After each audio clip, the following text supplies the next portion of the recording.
I said I want to talk about 5 smooth stones. I'm going to give you, as Brother Tim said the other day, the Cliff Notes version. We know what that has a reference to. That was the apostle, not the apostle, but King David. When he went out to meet Goliath on that hillside. And we know he went down to the brook, and in his little shepherd's bag, he picked up and he put in 5 smooth stones. And, there's been doubts and questions and suppositions as to why he picked 5 smooth stones, but there's no distinct answer in the Bible for that. He did have 4 brothers.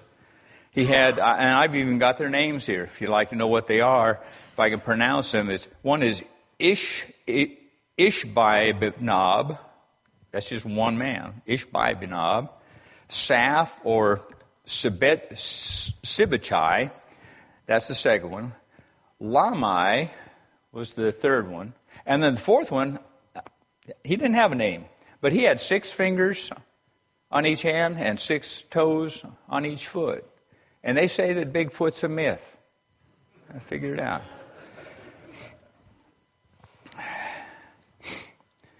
I do know this, and this was mentioned, that had David not gone out onto that hillside with 5 smooth stones in his shepherd's bag, he would not have been fully prepared.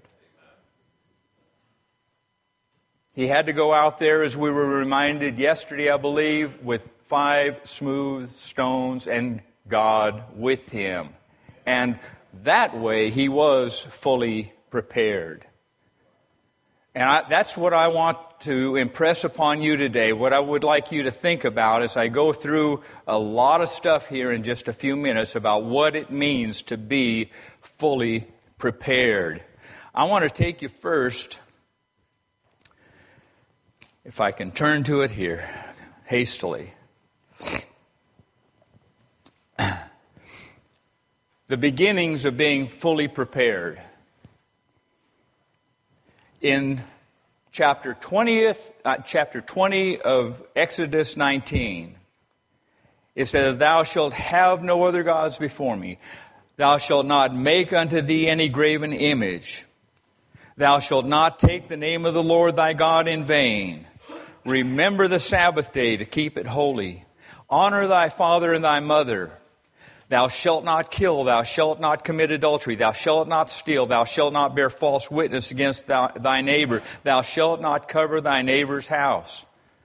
10 foundational, smooth stones that each one of us needs to have in our shepherd's bag to begin to be fully prepared.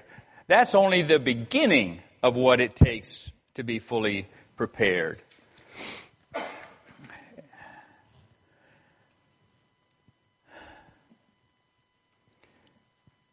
If we go to the Beatitudes, let's turn over there to Matthew 5 for just a minute, and let's be reminded of what, and I've got so many things to talk about here. I just need to read them. I can't memorize them. My mind is kind of a little bit burned out anyway. Remember what the Beatitudes sound like?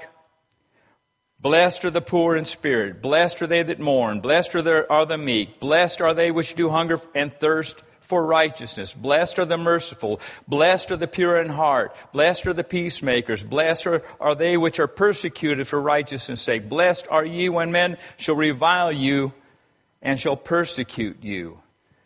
You see, we've got to be ready for all of those things.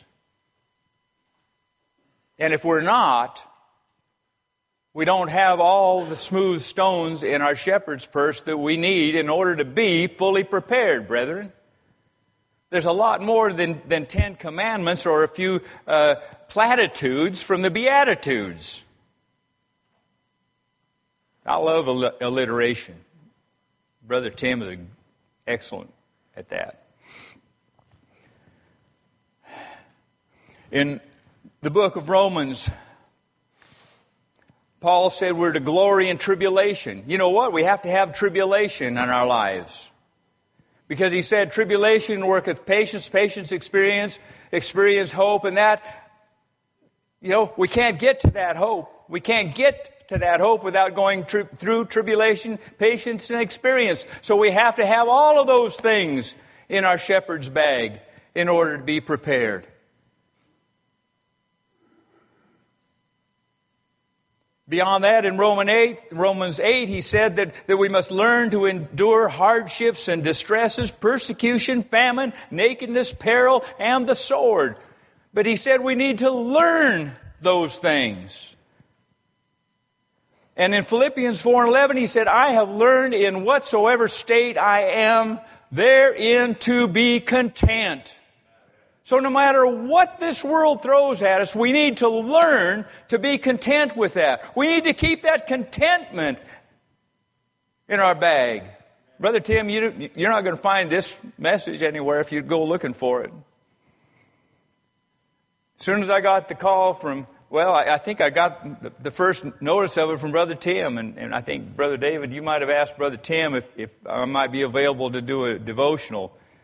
And this is what came to my mind. I guess at that point the Lord knew that this last month was going to be really, really, really hectic. And it certainly has been. But this is what's been on my heart for a month.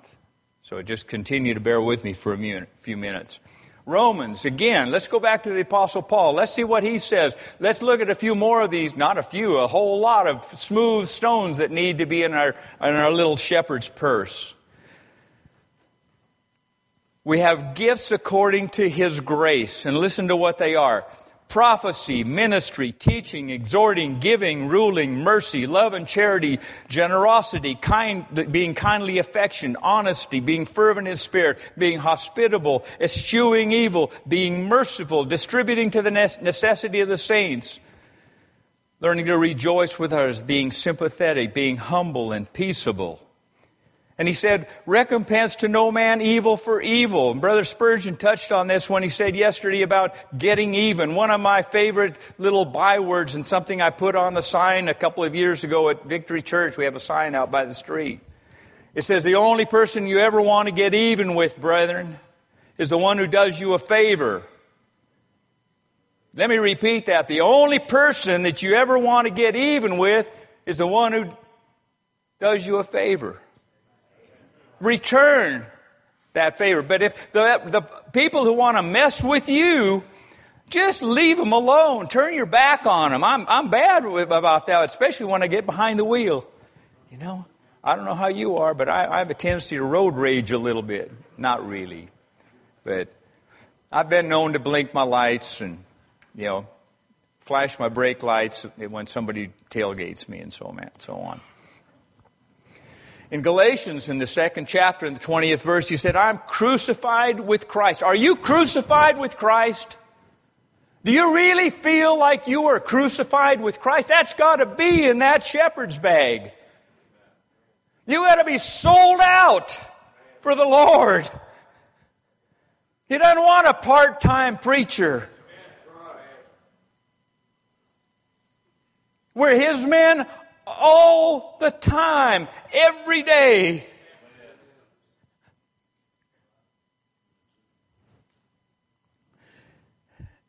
Now, does anybody know what Adobe is?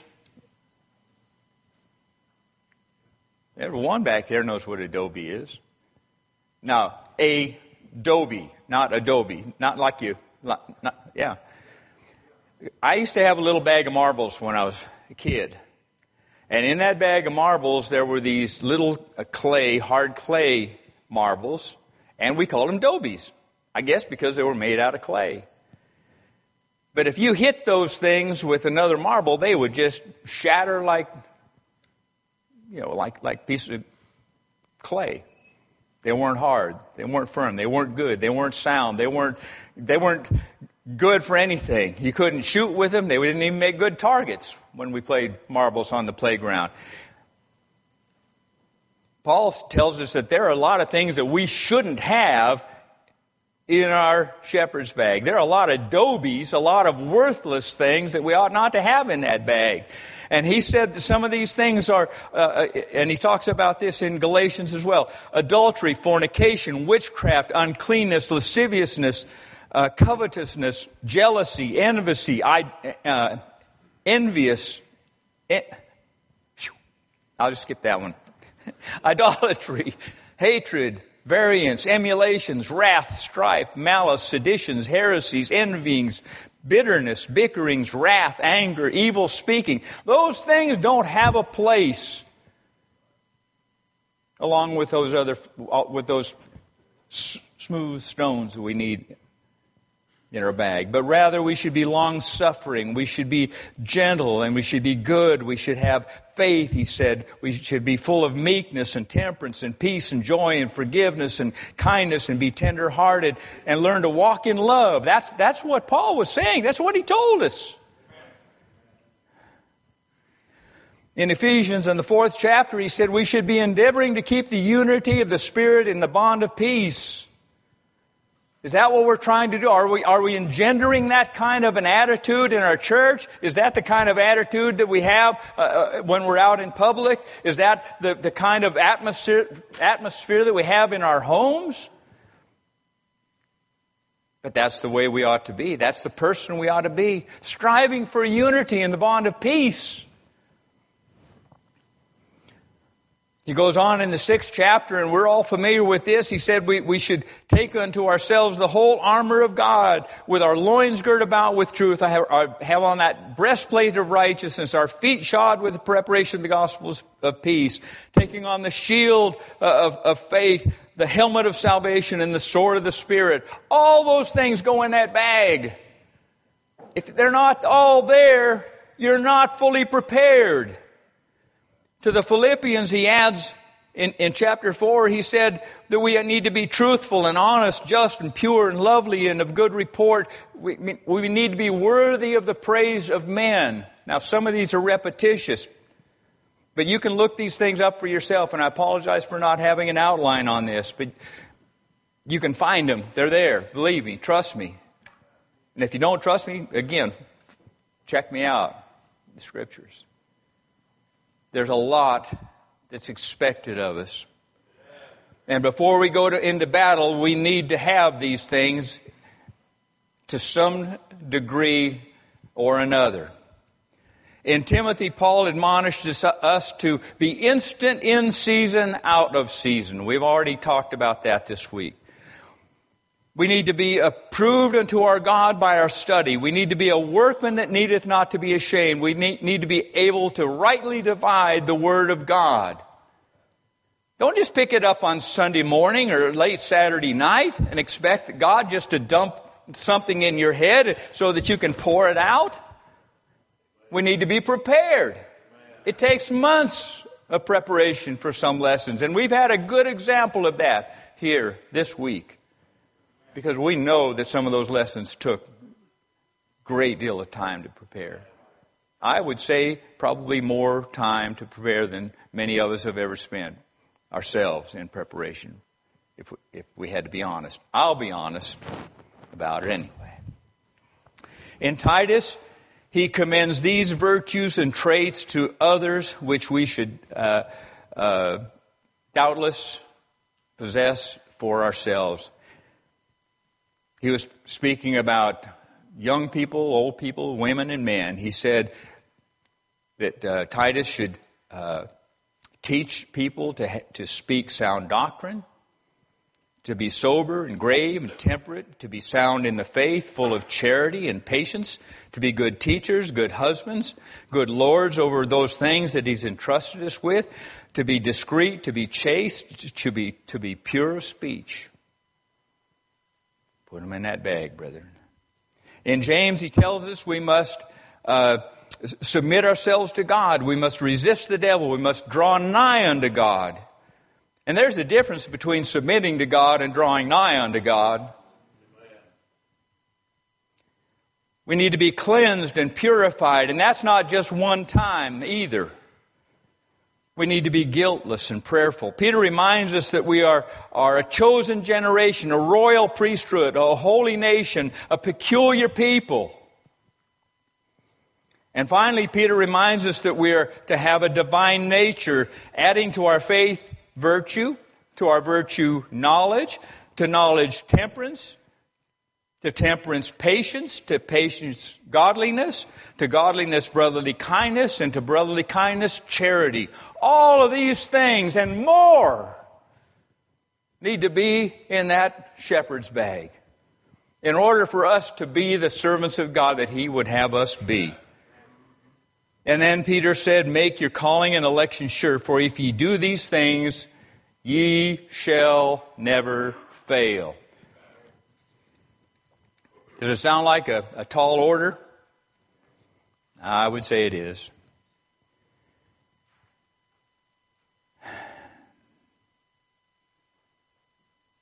It's not enough that your pouch is full. You must choose from that bag.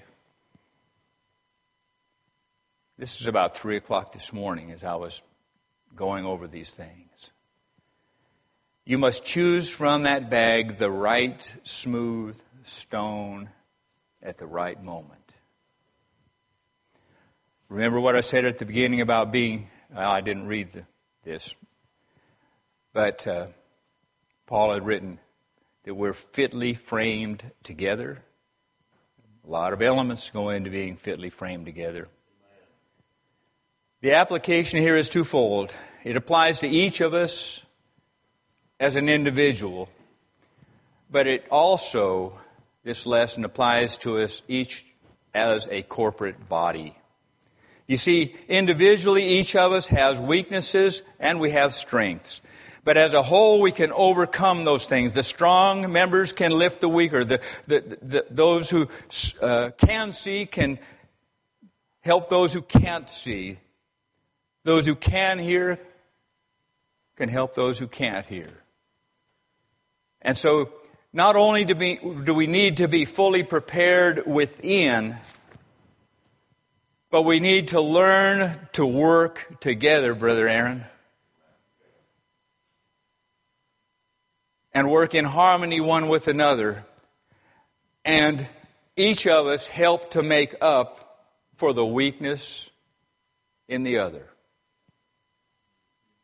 And I want to sing a song. Brother Aaron's ready to do this.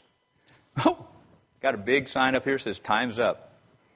How about that? We're going to sing a song. Passed out some lyrics a few minutes ago. You sang this song. Those of you who were here last night, you sang it. Give me Jesus. But I want us to do it a little bit differently than the way you did it last night. How many of you are familiar with a term called a choric dance? Anybody heard of a choric dance? You have? All right. A choric dance, the choric part of that is from the Greek word where we get chorus, orchestra, choral, that type thing, where everybody does the same thing together. And one of the things in Jewish tradition, in the Hebrew tradition, was that the men or the women would get together and they would form a ring and they would have a dance. And they would all dance and chant in unison. And sometimes those chants would be a psalm or something like that. I don't know what all went into their choric dances, but they would all learn to move in rhythm one with another, all doing the same thing at the same time. And that's what I would like us to try to do here as I close this portion of my portion of the service this morning. Now, if I fail, it teaches us a good lesson. If this doesn't work right, don't blame me. It's just that we haven't learned yet to work together. But if it does work the way that it can, it's a beautiful thing to see. It's a beautiful thing to hear. It's a beautiful thing to touch. And we can almost smell and taste the glory of heaven when we labor together, fully prepared to serve God in the way that we ought. So if we could have that song, Everybody stand, please. I'd like the brethren on this side of the church come over to this aisle over here. Ones from this side come over to this aisle over here. Brother Aaron, come up here. And what I want you to do, Brother Tim, you can come up with me? All right. I need somebody with me. All right. Reach out and put your arm on the shoulder of the man next to you. All right. All right.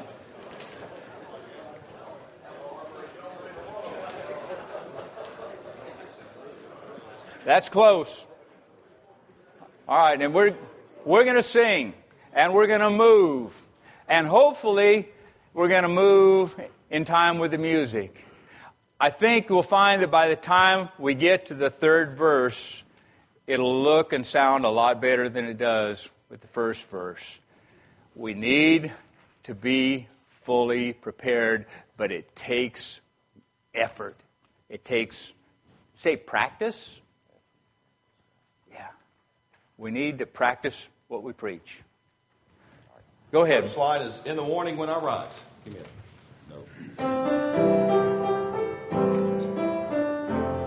Not quite that fast. In the morning when I rise, in the morning when I rise, in the morning when I rise, give me Jesus, give me Jesus. Give me Jesus. You can have all this world. Give me Jesus. Now stop for just a minute. Let's see if we can all go to the left and all go to the right together. That was good, though. Now, and sing a little louder, okay? Second verse. When I'm alone. When I am alone. When I am alone. When I am alone. Give me Jesus. Give me Jesus. Give me Jesus. You can have all this world. Give me Jesus. When I come to die. When I come to die. When I come to die. When I come to die. Give me Jesus. Give me Jesus. Give me Jesus. You can have all this world. Give me Jesus. Chorus again.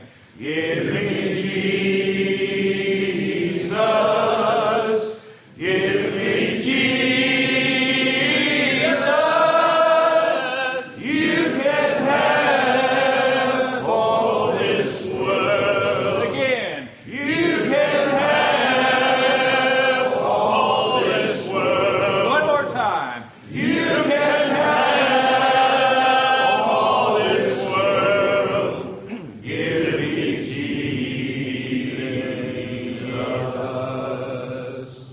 Amen. Did you feel that? Did you feel the man moving alongside of you?